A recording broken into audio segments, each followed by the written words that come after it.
am so happy to see every one of you. Good morning, good afternoon, don't really know what time of it is. My name is Dominique Jackson. I am the Regional Administrator for HUD, the U.S. Department of Housing and Urban Development. If you do not know what HUD stands for, I represent the Rocky Mountain region. That is the great state of Colorado. Woo! Also includes a few other states. They would include Montana, Wyoming, North Dakota, South Dakota, and 29 federal recognized tribes. I want to start by saying thank you to Metro Denver Homeless Initiative and Urban Peak for hosting us at this very exciting and innovative facility today. I haven't seen it yet. I missed the tour. There's another one just for you. Thank you very much. Yeah. But I do hear that it is very inspiring, so I'm very much looking forward to it. So, of course, I'm very proud to be here on behalf of Secretary Marcia Fudge and to represent the Biden-Harris administration's efforts to make finding a place to live easier for absolutely every single solitary American. Now more than ever, everyone, including young people, of course, are facing very difficult times, finding affordable housing and experiencing unsheltered homelessness. But today, I am here to shine a very bright light on the federal government's commitment to tackling these challenges. First, though, I'd like to recognize Dr. Jamie Reif and her team at Metro Denver Homeless Initiative. Woohoo! Thank you so much, thank you so much, thank you so much. We can't begin to make a dent in truck noise. We cannot begin to make a dent in ending homelessness without COCs like yours. So thank you, each and every one of you, as a matter of fact. Pat yourselves on the back. Thank you for taking time from your schedules to be here. The collaboration at absolutely every single solitary level is both necessary and very much appreciated. So last week, HUD announced an award of over $60 million to build systems to end youth homelessness in 16 communities across the country. This funding is given out through HUD's Youth Homelessness Demonstration Program. We like to call that YHDP. It is an effort to support a wide range of housing programs, including rapid rehousing, permanent supportive housing, transitional housing, and of course, host homes. I am very proud of this initiative because it not only works to address a dire need in one of our most vulnerable communities, but it also does so from a very informed perspective. We work closely with youth to develop and improve YHDP with input and insight directly from young people with lived experience. Because of this, I know that the funding will be used in ways that will make a real difference. Now, we are going to get down to the real business of why we're here today. I am happy to share that the Metro Denver Homeless Initiative is the recipient of more than $2.5 million from the Youth Homeless Demonstration Program. From what I know about how they plan to utilize this funding, it is no surprise as to why MDHI was chosen for this award. I've heard that they plan to establish a youth-focused regional cross-agency navigation team to increase housing placements, develop harm reduction-focused projects that build relevant life skills, and fund permanent housing projects that are designed by young people and monitored with youth-developed metrics. It is safe to say that they are as innovative as they are compassionate. When Secretary Fudge announced this funding award last week, she said, and I quote, "Every young person in our country deserves a safe place to call home. Connecting homeless youth with appropriate targeted housing and services will make an enormous difference in their lives." I think that we can all agree that this is true. So, I would like to invite Layla Saeed and Savannah Jones to join me. Step on up, step on up. Layla serves as MDHI's communications specialist, and she tirelessly led the application process for this award, a process I am sure included a couple of ups and downs. We are very glad that you saw this through. Savannah is co-chair of MDHI's Youth Adult Leadership Committee, a team of motivated community members aged 18 to 24 who have experienced homelessness and housing instability and are dedicated to solving this complex issue for youth in the Metro Denver area. This committee's work was a hallmark feature of the YHDP, with its youth-informed and client-centered approach, and is a significant factor in MDHI's recognition for this very award. So, without further ado, here we go. I am proud. Drop that purse and pick up this check.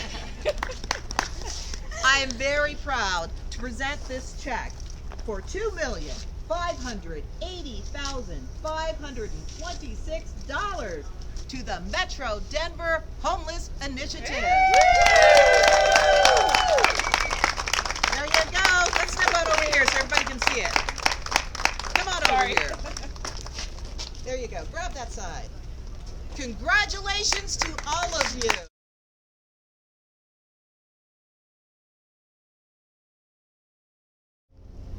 Thank you, Dominique Jackson, and thank you all for being here today in support of preventing and ending youth homelessness. This is a cause very near and dear to my heart. I am Layla Saeed, Communications Specialist at the Metro Denver Homeless Initiative and board member with the Colorado Village Collaborative. Before we celebrate this award and the accomplishments of our community, I'd like to take a moment of silence to honor and acknowledge the young people who have lost their lives while experiencing homelessness, as well as the Black, Indigenous, youth of color, and LGBTQ youth who have been disproportionately impacted by this system. May we carry on in their memory and their strength.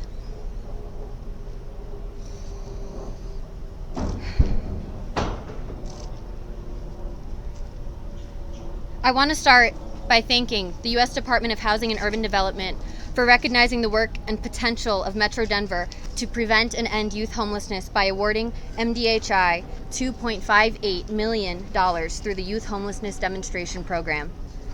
A renewable funding source of this magnitude is a pivotal moment for our community, one that gives us a real opportunity to address a critically unmet need for housing resources and supportive services as a region in collaboration with those we serve. Homelessness is not limited to the individuals we see, those characterized as the visibly homeless. There is an entire subset of this population composed of children, families, youth, and others that make up the invisible homeless. Historically in this region, 3 in 4 people experiencing homelessness are in emergency shelters, transitional housing, or other situations you may not see. This award will help us end homelessness for our youngest and most vulnerable population, those aged 24 and under. Homelessness is a growing challenge in the Denver metropolitan area, and oftentimes public perception is at odds with the data on this issue. As part of the region's homeless youth needs assessment, we analyzed data from 6 sources to identify the most prominent causes and contributing factors of youth homelessness. Across data sources, the number 1 contributing factor to youth homelessness is family critical issues. About 35% of our unhoused youth were in foster care. 1 in 3 youth served by runaway and homeless youth projects report insufficient family income, and 1 in 5 have an incarcerated parent. Of those assessed for housing resources, 70% say their current lack of stable housing is because of unhealthy or abusive relationships at home or elsewhere.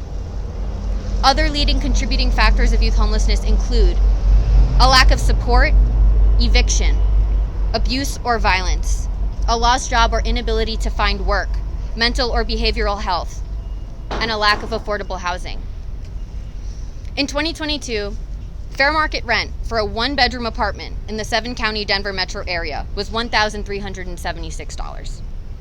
In order to afford this level of rent and utilities, without paying more than 30% of income on housing, a household must earn $55,032 annually. Assuming 40 hours a week, 52 weeks per year, this translates to a housing wage of $26.46 per hour. For a 2-bedroom, the wage increases to $34.83 an hour. And while Denver's minimum wage increases to $18.29 next year, This is simply not enough. We must stop blaming homelessness on personal failings. This issue is rooted in systems, economic justice, and health. There is not a youth experiencing homelessness that would not prefer the comfort of a safe and loving home. When we asked young people about their barriers to housing in the past year, 54% said lack of income, and 46% said lack of affordable housing, followed by mental health, lack of vital documents, and their age. One youth in our needs assessment shared, "Some people are told to get a job to get housing, which is hard when you don't have an ID, birth certificate, or social. How are you supposed to get a job if you don't even have those? We need to get off the streets before we can worry about getting a job." Another youth added, "If I don't have an adequate place to eat, bathe, and shower, then I can't focus on getting a job. I sleep on the train. I do day labor. I have to make a choice between getting resources and applying to vouchers or going to work. I cannot do both. When I show up to work, I'm not well rested. The dude next to me is going to be a better employee." Youth homelessness is a growing challenge in our community, but not because youth are becoming more challenging. It is the economic and social systems that they were never given the tools to operate in that is growing more challenging. Our homeless management information system showed 1,787 youth accessing services related to homelessness in a one-year period between July 1, 21 and June 30th, 22. During the same period, 632 unaccompanied youth were served by runaway and homeless youth projects. School districts identified and reported 8,240 students experiencing the educational definition of homelessness during the 2020-21 school year. And the most recent point in time count identified 469 youth experiencing literal homelessness on the night of January 30th. All 7 counties in Metro Denver lack sufficient housing resources dedicated to at-risk or homeless youth. There are currently 384 beds reserved for youth in our HMIS. 60 are emergency shelter, 22 transitional housing, 91 rapid rehousing, 176 permanent supportive housing, and 35 other permanent housing. We do not have adequate crisis beds to accommodate homeless youth in our region. This $2.58 million in sustainable federal funding will support housing resources that are harm reduction focused, designed with youth input and cross-sector collaboration, and supported by targeted interventions that meet the needs of local youth, specifically those identifying as BIPOC, parenting, and LGBTQ+. This approach has been and will continue to be guided specifically by young people experiencing homelessness. We cannot do this work without you. I'd like to take a moment to thank all of the incredible people who work to support unhoused youth every day in the most difficult circumstances with very limited resources. I am truly inspired by each of you and would like to mention some by name. At Urban Peak, the largest youth provider in the region, Manon serves as the social emotional coordinator, facilitating the youth council and other youth-directed initiatives that uplift their identities, cultures, and spirits. Youth Council helps develop youth leadership by giving youth a space for making their voices heard. Here they can address any issues in their community space, give feedback on programming and policies, and offer suggestions to improve operations. As part of Urban Peak's strength-based approach, the shelter program calendar has a reserved time and day for youth-led groups which help young people develop leadership skills while sharing with peers on a topic they're passionate about. Down the hall, Andre Taylor and Dara Ammett, who are here, if we'd give them a round of applause.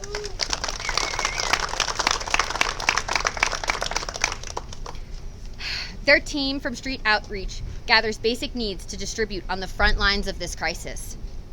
Their approach to harm reduction, their kindness, and their ability to navigate very traumatic and complex situations with grace was especially incredible to witness. South in Englewood, Jamie Grove and Jamie Cope operate Movement 5280. They don't cut people off from services at age 24 because they honor everyone's distinct pace through this journey. They have truly built a community space where people feel they can show up as themselves and receive unconditional support. They know everyone by name and treat them like family. In Boulder, Ellie Johnson, also here, has comprehensively assessed the way her organization actively includes youth voice at all levels. She supports the work of individuals like Brianna Bird, the Youth Leadership Development Coordinator, who works closely with participants across Together's programs to ensure their needs and voices are thoughtfully included. Finally, our Continuum of Care's Young Adult Leadership Committee, Savannah, Zeta, Tyler. I am so honored to have worked alongside you every other week these last few years. Serving an organization whose mission is ending homelessness can be daunting, but your belief that we could make the homeless system better for youth sustained my hope. Thank you for your unwavering dedication to this issue. True power exists when you have been harmed and not only refuse to be broken by it, but when you see the possibility of transformation within it. I am so hopeful for the transformation to come, for our homeless youth system and for each youth struggling within it. May we build a system where every youth experiencing homelessness knows and believes your needs can be met here. Thank you.